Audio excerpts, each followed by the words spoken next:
जय हिंद प्यारे दोस्तों, आप सभी का स्वागत है ज्ञानपीठ जीके पॉइंट के इस यूट्यूब चैनल पर। दोस्तों, हमने जो जीके की मॉक टेस्ट श्रृंखला शुरू की थी, तो उसी मॉक टेस्ट श्रृंखला के क्रम में मैं आपके लिए लेके आया हूँ ज्योग्राफी का एक और सेट। तो सेट नंबर 1 मैं अपलोड ऑलरेडी कर चुका हूँ।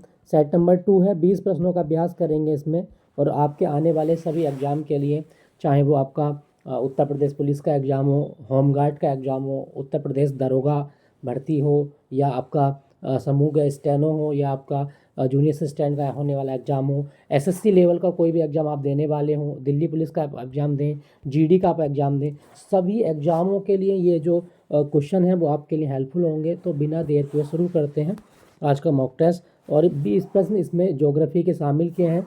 इसके बाद मैं आपको लिए अपलोड करूँगा यूपी जीके का सेट नंबर 6 इसके बाद।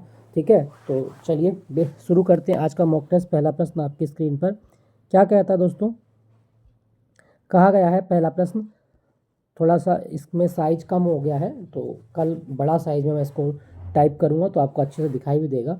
कहा गया, भारत के भू आकृतिक विभाजन के संदर्भ में दक्कन ट्रैप की मुख्य विशेषता क्या है? दोस्तों, अगर हम बात करें दक्कन ट्रैप, तो आप जानें कि दक्कन ट्रैप क्या है दोस्तों। तो दक्कन ट्रैप की अगर हम बात करें दोस्तों, तो दक्कन ट्रैप एक तरीके का भारत के मध्य भाग में विशाल ज्वालामुखी पठार है। तो ये एक तरीके का पठार है। और ये कैसा पठार है? यहाँ पर जो मिट्टी का निर्माण हुआ है ना, वो वोल्केनिक इरप्शन से हुआ है। वोल्केनिक इरप्शन, ज्वालामुखी उद्गार से यहाँ पे मिट्टी बनी है, और ये बेसाल्ट चट्टानें होती हैं यहाँ पे। तो हमसे यही पूछा गया है कि दक्कन ट्रैप की मुख्य विशेषता क्या है। दोस्तों, दक्कन ट्रैप में जो मिट्टी मिलती है वो बेसाल्टिक चट्टानों से निर्मित होती है। ऑप्शन बी आपका सही जवाब है। और दक्कन ट्रैप में कौन सी मिट्टी मिलती है? तो आप बताएंगे काली मिट्टी। ठीक है, काली मिट्टी यहाँ मिलती है। और काली मिट्टी किस फसल के लिए उपयोगी मानी गई दोस्तों? तो आप बताएंगे कॉटन कल्टीवेशन के लिए ये बेस्ट सॉइल मानी जाती है। और काली मिट्टी का एक नाम और भी है, रेगुर। तो रेगुर सॉइल भी इसको कहा जाता है। हमसे यही पूछा गया था कि दक्कन के ट्रैप में जो मुख्य विशेषता है वो क्या है। तो आप बताएंगे कि दक्कन के ट्रैप की जो मिट्टी है वो वॉल्केनिक इरप्शन से बनी है, और इसमें बेसाल्टिक लावा की लेयर पाई जाती हैं। और इस लेयर के एक खास बात क्या है कि इस मिट्टी को में कपास की जो खेती है वो बहुत अच्छे से की जाती है। ऑप्शन बी आपका सही जवाब है। दोस्तों, क्या आपको पता है कि ये जो दक्कन ट्रैप है ये किन किन राज्यों में फैला है? तो आप बताएंगे कि दक्कन ट्रैप महाराष्ट्र में, मध्य प्रदेश में, और दूसरा गुजरात में। तो एक नहीं, तीन तीन राज्यों में फैला है दक्कन ट्रैप। क्लियर दोस्तों, याद रखिएगा। सही जवाब है आपका ऑप्शन बी। नेक्स्ट प्रश्न, अगला प्रश्न क्या कहता है दोस्तों? अगले प्रश्न में कहा गया, निम्नलिखित में से कौन सा गलियारा लद्दाख को तिब्बत से जोड़ता है? तो लद्दाख को तिब्बत से कौन सा पास जोड़ता है दोस्तों? आपके ऑप्शन है जोजिला दर्रा, ललकना दर्रा, या सिपकिला, या बनिहाल दर्रा। दोस्तों, सही जवाब क्या होगा आपका? लद्दाख को तिब्बत से जोड़ता है लालकना दर्रा, लालकना दर्रा। और ये जो दर्रा है ना ललकना, इसका नाम एक और भी है, इसको और क्या बोलते हैं? इसको चांगला दर्रा भी कहा जाता है। चांगला, चांगला दर्रा भी आप इसको याद रखिएगा। तो ये दोनों दर्रे लद्दाख को तिब्बत से जोड़ते हैं। ठीक है दोस्तों, आपसे पूछा जाता है। दोस्तों, यहाँ पे अगर हम बात करें, एक दर्रा लिखा गया आपका बनिहाल दर्रा। तो बनिहाल दर्रा जो है ना, ये कश्मीर में है। और ये कश्मीर में कौन सी पर्वतमाला में आता है? तो पीर पंजाल श्रेणी में आता है। पीर पंजाल जो रेंज है उसमें स्थित है बनिहाल दर्रा। और ये जम्मू को कश्मीर घाटी से जोड़ता है। तो जम्मू संभाग को कश्मीर घाटी से जोड़ता है बनिहाल दर्रा। ये भी आप याद रखेंगे, आपसे पूछा गया जाता है कई बार एग्जाम में। एक ऑप्शन में लिखा गया आपका सिपकिला दर्रा। तो सिपकिला दर्रा ये किन्नौर में है। किन्नौर जो कि हिमाचल प्रदेश का एक ज़िला है, तो किन्नौर में स्थित है सिपकिला दर्रा। और सिपकिले दर्रे से भारत में एक नदी एंटर करती है जिसका नाम है सतलुज नदी। तो सतलुज नदी तिब्बत से निकलती है राकस से। और ये जब भारत में एंटर करती है तो किस दर्रे के सहारे प्रवेश करती है? सिपकिला दर्रे के सहारे। तो आपका ऑप्शन जो होगा इसमें, आपसे पूछा गया था लद्दाख को तिब्बत से जोड़ता है लालकना दर्रा। ऑप्शन बी आपका सही जवाब है। ठीक है दोस्तों, याद रखिएगा। चलिए अगले प्रश्न की ओर बात करते हैं। अगला प्रश्न कहा गया दोस्तों, हिमालय की करेबा मिट्टी जो केसर के लिए प्रसिद्ध है कहाँ पाई जाती है? दोस्तों, भारत में केसर की खेती के लिए एक ही जगह फेमस है, और वो है कश्मीर। तो हिमालय में जो करेबा मिट्टी मिलती है वो कहाँ मिलती है? सही जवाब होगा आपका ऑप्शन बी, कश्मीर, हिमालय में करेबा मिट्टी पाई जाती है और ये झेलम घाटी में मिलती है। ठीक है दोस्तों, याद रखिएगा। भारत का एकमात्र राज्य है जो केसर के उत्पादन में मोनोपोली रखता है, जिसका एकाधिकार है। क्लियर, याद रखना। और केसर की खेती के लिए कौन सी क्रांति आई थी? लवेंडर, लवेंडर क्रांति। तो ये जरूर याद रखना, लवेंडर क्रांति का संबंध किससे है? तो केसर के बागानों से है। क्लियर, याद रखेंगे। दोस्तों, क्या आपको पता है कि केसर जो होता है ये फूल के किस भाग से प्राप्त होता है? तो आप बताएंगे स्टिग्मा और स्टाइल से मिलता है। स्टिग्मा क्या होता है? स्टिग्मा होता है वर्तिकाग्र, फूल में वर्तिकाग्र होता है, उसको स्टिग्मा बोलते हैं। और स्टाइल होता है आपका वर्तिका। तो केसर पुष्प के वर्तिका और वर्तिकाग्र नामक भाग से प्राप्त होता है। जम्मू कश्मीर में जो केसर की खेती होती है वो किस मिट्टी में होती है? करेबा मिट्टी में। ऑप्शन बी आपका सही जवाब है, ऑप्शन बी। नेक्स्ट प्रश्न की बात करते हैं। अगला प्रश्न क्वेश्चन संख्या 4 क्या कहता है? क्वेश्चन संख्या 4 में कहा गया भारतीय प्रायद्वीप की निम्नलिखित नदियों को उनके जल ग्रहण अर्थात कैचमेंट एरिया के घटते क्रम में व्यवस्थित कीजिए। कहने का मतलब है दोस्तों कि जो प्रायद्वीपीय भारत है उसमें सबसे बड़ी नदी कौन सी है, उसके बाद दूसरे नंबर पे कौन सी आती है, तीसरे पे कौन सी है, चौथे पे कौन सी है। तो दोस्तों सबसे बड़ी नदी प्रायद्वीपीय भारत की अगर हम बात करें तो सबसे नंबर 1 पे आएगी गोदावरी, उसके बाद आएगी आपकी कृष्णा, फिर आएगी महानदी और फिर आएगी कावेरी। तो 1 2 3 4, ठीक है, 1 2 3 4 यही आपका ऑप्शन है, गोदावरी, कृष्णा, महानदी और कावेरी। इसी क्रम में आपको याद रखना है इन नदियों का जलग्रहण क्षेत्र घटते क्रम में। क्लियर दोस्तों, याद रखिएगा। दोस्तों अगर आपसे पूछा जाए कि किस नदी को दक्षिणी गंगा कहा जाता है, दक्षिणी गंगा, तो जवाब होगा गोदावरी को।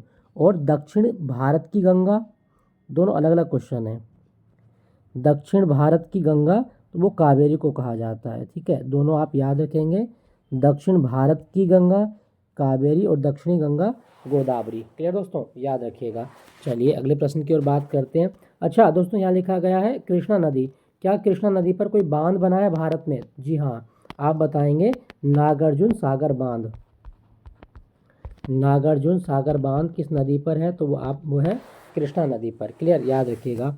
अगले प्रश्न की बात करते हैं। अगला प्रश्न क्या कहता है? भारत के शीत मरुस्थल के संदर्भ में कौन सा कथन सत्य नहीं है? दोस्तों पहले तो आप याद रख लीजिए कि भारत में शीत मरुस्थल कौन सा है, कोल्ड डेजर्ट, वो लद्दाख है, लद्दाख। ठीक है, तो लद्दाख के बारे में बताना है कि कौन सा कथन सही नहीं है। यह हिमालय के वृष्टि छाया प्रदेश में स्थित है, ये सही है। यहाँ की जलवायु पर पश्चिमी विक्षोभ का प्रभाव पड़ता है, तो ये भी सही है।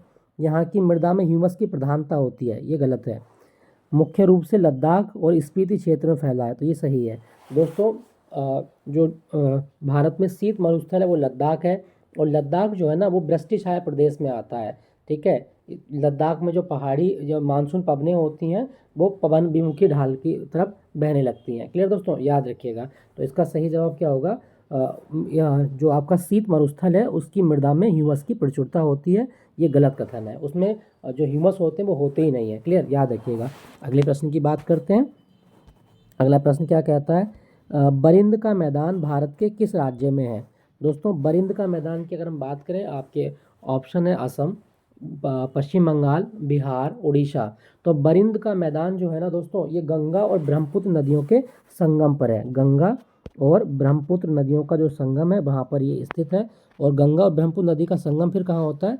तो आपका आंसर होगा कि वेस्ट बंगाल में गंगा और ब्रह्मपुत्र नदी का संगम होता है। तो बरिंद का मैदान ये कहाँ पर है? पश्चिम बंगाल में है। ठीक है दोस्तों, याद रखिएगा, पश्चिम बंगाल। दोस्तों क्या आपको पता है कि पश्चिम बंगाल की सबसे ऊंची चोटी का नाम क्या है? तो आप बताएंगे संगदकफू, संगदकफू। ठीक है, याद रखना। सॉरी, दोबारा लिख देता हूँ उसको मैं, संगदकफू। पश्चिम बंगाल की सबसे ऊंची चोटी का नाम है संगदकफू, याद रखेंगे, आपसे पूछा जाता है। और पश्चिम बंगाल में आपको याद रखना है एक टाइगर रिजर्व जिसका नाम है सुंदरबन टाइगर रिजर्व। ठीक है, सुंदरबन टाइगर रिजर्व ये कहाँ पर है? तो ये पश्चिम बंगाल में है, और यहाँ पर रॉयल एशियाटिक लायन पाए जाते हैं। क्लियर दोस्तों, याद रखिएगा। चलिए अगले प्रश्न की, सॉरी एशियाटिक लायन नहीं, बंगाल टाइगर, मैं इसको गलत बोल गया हूँ, बंगाल टाइगर मिलते हैं यहाँ पे। ठीक है, याद रखेंगे। दोस्तों ये तो हो गया आपका बरिंद का मैदान। अगर आपसे पूछा जाए कि भारत में एक घास के मैदान होते हैं बुग्याल, क्या बता सकते हैं बुग्याल घास के मैदान कहाँ होते हैं? तो आपका जवाब होगा कि बुग्याल जो ग्रासलैंड होते हैं ये हिली एरिया में मिलते हैं, और बुग्याल मेनली पाए जाते हैं कहाँ पर? उत्तराखंड में। तो कभी आपके एग्जाम में ऐसा क्वेश्चन बने कि बुग्याल घास के मैदान कहाँ मिलते हैं, तो बुग्याल घास के मैदान उत्तराखंड में पाए जाते हैं, ये भी आप याद रखेंगे। हमसे पूछा गया था बरिंद का मैदान, तो पश्चिम बंगाल में है। ऑप्शन बी आपका सही जवाब है। अगले प्रश्न की ओर बात करते हैं दोस्तों। अगला प्रश्न क्या कहता है? क्वेश्चन संख्या 7, निम्नलिखित कथनों पर विचार कीजिए। क्या क्या कहा गया? अलकनंदा और पिंडर नदी का संगम कर्णप्रयाग में होता है। क्या ये कथन सही है? जी हाँ, बिल्कुल सही है। अलकनंदा और पिंडर नदी कर्णप्रयाग में मिलती हैं। मंदाकिनी नदी का स्रोत चोराबाड़ी ग्लेशियर है, तो ये भी सही है। तो दोनों ही कथन आपके सही हैं, अर्थात ऑप्शन सी आपका सही जवाब है। दोस्तों, अगर आपसे पूछा जाए कि अलकनंदा और भागीरथी नदी का संगम कहाँ होता है, तो अलकनंदा और भागीरथी का संगम होता है देवप्रयाग में।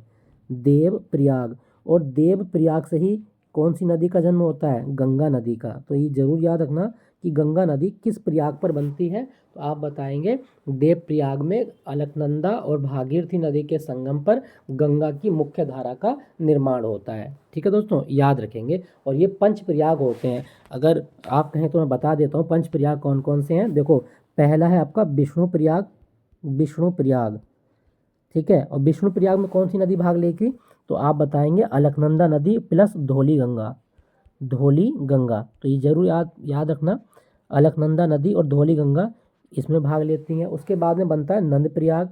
नंद प्रयाग में कौन सी? अलकनंदा और नंदाकिनी नदी, नंदाकिनी नदी।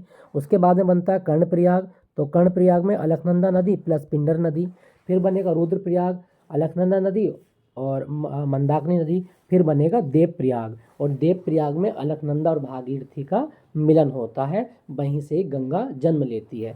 ठीक है दोस्तों, याद रखिएगा। तो हमसे यही पूछा गया था कि इन दोनों कथनों में कौन से कथन सही हैं, तो आप बताएंगे दोनों कथन सही हैं। अच्छा, अलकनंदा नदी का उद्गम कहाँ से होता है, तो सतोपंथ ग्लेशियर से होता है।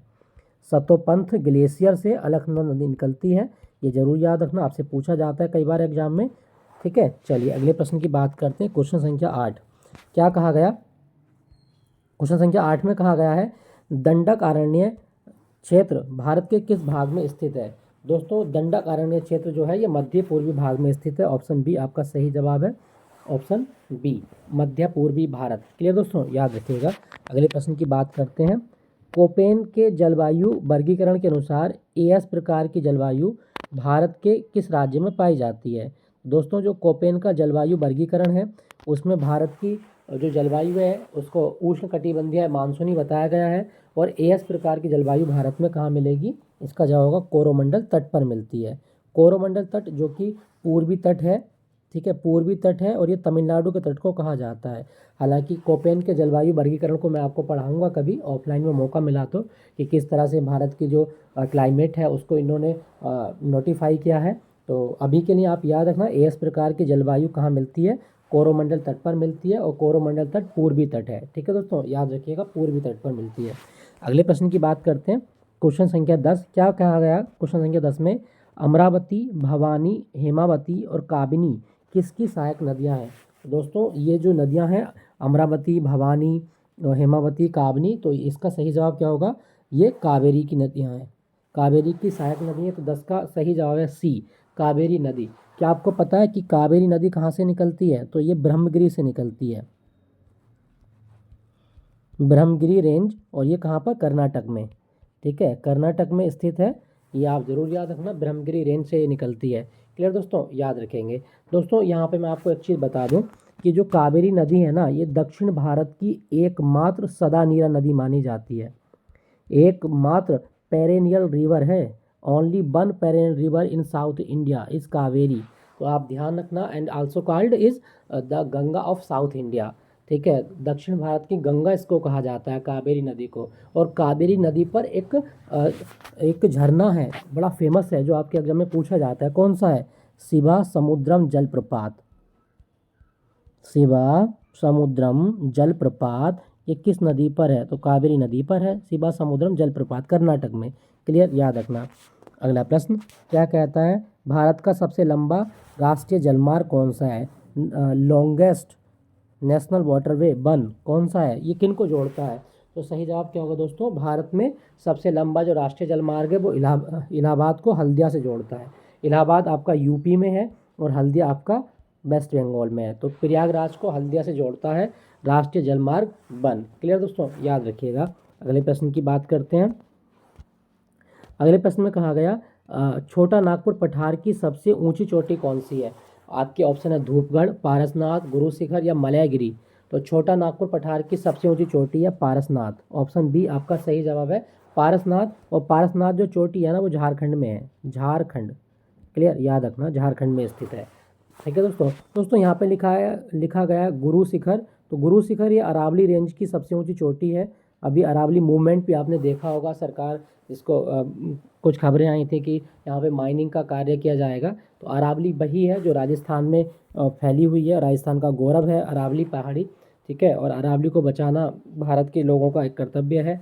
अगर अरावली नहीं होगी तो जो हमारा नॉर्थ इंडिया है, नॉर्थ इंडिया जैसे मेनली दिल्ली एनसीआर हो गया आपका, वहाँ पे धूल भरी आंधियाँ अक्सर आप देखेंगे। और एक तरीके का इस तरह का क्लाइमेट हो जाएगा जैसे कभी आप सऊदी अरब में या जो खाड़ी देशों में जहाँ पे बहुत धूल की आंधियाँ चलती हैं, जैसे सहारा में आंधियाँ चलती हैं, धूल उड़ती है बहुत भयंकर रूप से। तो इस तरह का क्लाइमेट भी भारत में हो सकता है अगर अरावली में माइनिंग की गई और अरावली को तोड़ा गया तो। खैर आगे की बात है, अभी देखते हैं। हमसे पूछा गया है कि गुरु शिखर जो अरावली रेंज की सबसे ऊंची चोटी है, पारसनाथ ये छोटा नागपुर की चोटी है, और धूपगढ़ सतपुड़ा रेंज आप सुनते होंगे, मध्य प्रदेश में सतपुड़ा की पहाड़ी है। तो सतपुड़ा श्रेणी की सबसे ऊंची चोटी है धूपगढ़। क्लियर दोस्तों, याद रखिएगा। अच्छा यूपी की तो आपको याद है ना, यूपी की सबसे ऊंची चोटी तो वो है आपका अमसोत पीक।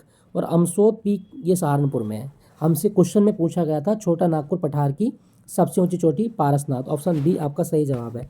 अगला प्रश्न, भारत के किस राज्य में डफला, मिरी, अबोर और मिसमी पहाड़ियाँ पाई जाती हैं। तो दोस्तों भारत में डफला, मिरी, अबोर और मिसमी ये मिलेंगी आपको कहाँ पर।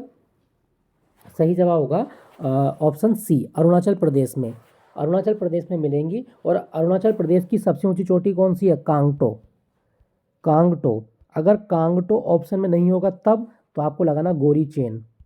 गोरी चेन ये अरुणाचल प्रदेश की दूसरी सबसे ऊंची चोटी है। नंबर 1 पे कांगटो और दूसरे पे गोरी चेन। और ये पहाड़ी भी आपको याद रखनी है, डफला, मिरी, अबोर और मिसमी। मिसमी ट्राइब भी है। ठीक है, तो ये अरुणाचल प्रदेश की पहाड़ियाँ हैं। दोस्तों क्या आपको पता है कि अरुणाचल प्रदेश में एक त्यौहार होता है लोसार, लोसार फेस्टिवल। और लोसार फेस्टिवल जो है ना ये न्यू ईयर के रूप में सेलिब्रेट किया जाता है। न्यू ईयर है यहाँ का, तो ये जरूर याद रखना। अरुणाचल प्रदेश। भारत में सबसे पहले सूर्य किस राज्य में दिखाई देता है। तो आपका जवाब होगा सर अरुणाचल प्रदेश में सबसे पहले सूर्य दिखाई देता है। क्यों दिखाई देता है, क्योंकि भारत का सबसे पूर्वी राज्य है अरुणाचल प्रदेश।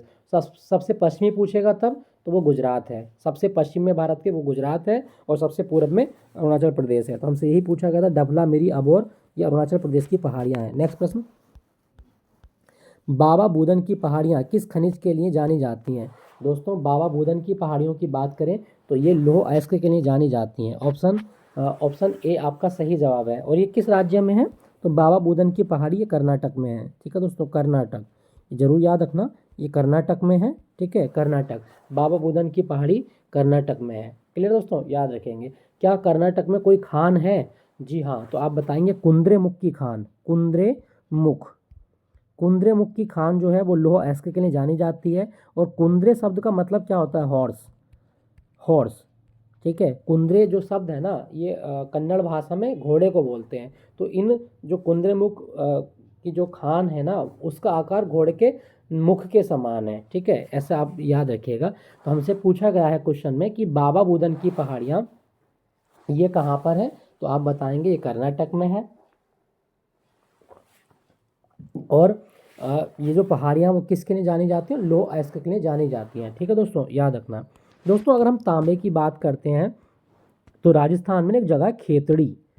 खेतड़ी, खेतड़ी किसके लिए फेमस है, तो माइनिंग होती है यहाँ पे कॉपर की। तो खेतड़ी राजस्थान में है और यहाँ पे कॉपर की माइनिंग की जाती है। क्लियर, याद रखिएगा। चलिए अगले प्रश्न की बात करते हैं। अच्छा यहाँ पे लिखा गया है आपका सोना। सोने के लिए भारत में एक खान है कोलार, कोलार माइंस। और कोलार माइंस जो है ये कर्नाटक में है। और कोलार माइंस को लेके एक मूवी भी बनी थी, KGF। KGF का मतलब कोलार गोल्ड फील्ड। ठीक है। KGF मूवी आप देखे होंगे साउथ इंडिया की, तो वो इन्हीं खानों के ऊपर लेके बनी हुई है, किस तरह से यहाँ माइनिंग होती है, किस तरह सोना निकलता है। KGF मूवी कोलार खानों की कहानी बताती है। क्लियर, याद रखना। बाबा बुदन की पहाड़ी लोअर एस्के के लिए प्रसिद्ध है। अगला प्रश्न, क्वेश्चन संख्या 15, निम्नलिखित में से कौन सा एक लैगून झील का उदाहरण नहीं है। दोस्तों पहले जान लो लैगून झील क्या होती है। देखो, वो झीलें जो समुद्र के तट पर बनती हैं उनको लैगून झीलें कहा जाता है, और इनमें जो पानी होता है प्राय वो खारा होता है। तो भारत में चिल्का झील ये बंगाल की खाड़ी पर बनती है। पुलिकट झील तो ये आपकी अरब सागर के किनारे बनती है। अष्टमुड़ी झील ये भी आपकी अरब सागर के किनारे बनती है। लेकिन पेरियार झील जो है ना, ये आपकी अरब सागर के तट पर नहीं है, हालांकि ये केरल में है, लेकिन पेरियार नदी के द्वारा बनी हुई एक झील है। ठीक है दोस्तों, तो लैगून झील का उदाहरण नहीं है पूछा था, सही जवाब होगा पेरियार झील, लैगून झील का उदाहरण नहीं है। जबकि चिल्का झील, पुलिकट झील और अष्टमुड़ी झील लैगून झील का उदाहरण है। क्लियर दोस्तों, याद रखना। दोस्तों क्या आपको पता है कि झीलों का अध्ययन क्या कहलाता है? तो आप बताएंगे लिम्नोलॉजी। लिम्नोलॉजी झीलों का अध्ययन कहलाता है। क्लियर, याद रखेंगे। चलिए अगले प्रश्न की बात करते हैं। अगला प्रश्न में कहा गया, क्वेश्चन संख्या 16, रेहे या कल्लर किस प्रकार की मृदा के स्थानीय नाम है। तो दोस्तों रेहे या कल्लर जो कहा जाता है वो लवणीय या क्षारीय मृदा को कहा जाता है। ऑप्शन ए आपका सही जवाब है। ठीक है, रेहे या कल्लर क्षारीय मृदा को कहा जाता है। दोस्तों यहाँ पे लिखा है काली मृदा। काली मृदा का एक नाम क्या है? रेगुर का, रेगुर। ठीक है, और इस मिट्टी को चेरनोजम भी कहा जाता है, चेरनोजम। तो ये भी आप याद रखना, काली मिट्टी का अन्य नाम चेरनोजम भी है। क्लियर, याद रखेंगे। चलिए अगले प्रश्न की ओर बात करते हैं। अगला प्रश्न में कहा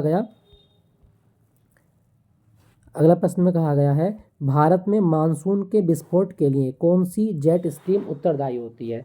तो भारत में जो मानसून का विस्फोट माना जाता है वो उष्णकटिबंधीय पूर्वी जेट स्ट्रीम होती हैं। ठीक है, जेट स्ट्रीम एक तरीके की मानसूनी पवनें होती हैं और ये भारत में बस्ट करती हैं मानसून को। ठीक है दोस्तों, याद रखिएगा। क्लियर, याद रखेंगे। दोस्तों क्या आपको पता है कि भारत के किसी क्षेत्र में प्री मानसून रेनफॉल भी होता है, प्री मानसून सोवर? तो आप बताएंगे जी हाँ, कर्नाटक में या केरल में। ठीक है, मानसून पूर्व की वर्षा होती है। ठीक है, ये जरूर याद रखना। और इस वर्षा को क्या बोलते हैं? आम्र वर्षा कहा जाता है, आम्र वर्षा। तो भारत में आम्र वर्षा जो है वो केरल और कर्नाटक के तटों पर होती है, और ये एक प्रकार की मानसून से पहले की वर्षा होती है जो आम की खेती के लिए बेस्ट मानी जाती है। क्लियर दोस्तों, याद रखना। तो हमसे यही पूछा गया था, भारत में मानसून के विस्फोट के लिए पूर्वी जेट स्ट्रीम उत्तरदायी होती हैं। अगला प्रश्न, क्वेश्चन संख्या 18, अंडमान और निकोबार द्वीप समूह को कौन सा चैनल अलग करता है। दोस्तों अंडमान और निकोबार को अलग करता है 10 degree channel, 10 degree channel. 8 degree channel की बात करें तो 8 डिग्री चैनल मालदीव और मिनिकॉय को अलग करता है, मालदीव और मिनिकॉय। ठीक है, ये आप ध्यान रखना, मालदीव और मिनिकॉय को अलग करता है 8 डिग्री चैनल। 9 डिग्री चैनल की बात करें तो ये लक्षद्वीप को मिनिकॉय से अलग करता है, लक्षद्वीप को मिनिकॉय से अलग करता है। क्लियर, याद रखिएगा। चलिए, हमसे पूछा गया था अंडमान और निकोबार को कौन सा चैनल अलग करता है? 10 डिग्री चैनल। अगला प्रश्न, पश्चिम घाट की तुलना में पूर्वी घाट कम ऊंचा और कटा छटा क्यों है। दोस्तों सही जवाब क्या होगा? तो अगर हम बात करें पश्चिम घाट की तुलना में पूर्वी घाट कम ऊंचा क्यों है, तो इसका जवाब होगा कि बंगाल में गिरने वाली जो नदियां होती हैं वो तीव्र अपरदन करती हैं, और अपरदन के कारण पूर्वी घाट कम ऊंचा है। ठीक है दोस्तों, याद रखिएगा, क्योंकि इतनी तीव्र वेग से नदी बहती हैं कि वो मिट्टी का गठान करती हैं, तो पहाड़ियों की जड़ों से मिट्टी कम हो जाती है। तो इसका सही जवाब होगा आपका ऑप्शन बी। अगला प्रश्न और अंतिम प्रश्न होगा आज के मॉक टेस्ट का। क्या कहा गया ब्लू माउंटेन के बारे में? ब्लू माउंटेन किसको कहा जाता है दोस्तों? सही जवाब होगा मीज़ो पहाड़ी, या इसको फेंगपुई भी कहा जाता है। तो मिजोरम में फेंगपुई पहाड़ियों को ब्लू माउंटेन भी कहा जाता है। क्लियर, याद रखिएगा, ऑप्शन बी आपका सही जवाब है। ठीक है दोस्तों यहाँ पे लिखा गया है कंचनजंगा। क्या आपको पता है कि सिक्किम में कंचनजंगा की पूजा करने के दौरान कौन सा डांस किया जाता है? तो आप याद रखना, सिक्किम में एक डांस होता है चू फाट, चू फाट, और इस डांस पर कंचनजंगा की पूजा की जाती है। तो दोस्तों ये था ज्योग्राफी का मॉक टेस्ट। आई होप ये सेशन आपको अच्छा लगा होगा। क्वेश्चन का जो फ़ॉन्ट था थोड़ा छोटा हो गया था, तो जिसकी वजह से थोड़ा लिखने में मुझे दिक्कत हुई, लेकिन मैं कोशिश करूँगा कि एक पेज पे 2 ही क्वेश्चन मैं सेट करूँ। और अब से 20 मिनट के बाद मैं लेके आऊँगा आपके लिए यूपी जीके का सेट नंबर 6। खाना खाने के बाद इसको अपलोड करूँगा। तब तक आप एन्जॉय कीजिए इसको और वेट कीजिए सेट नंबर 6 का।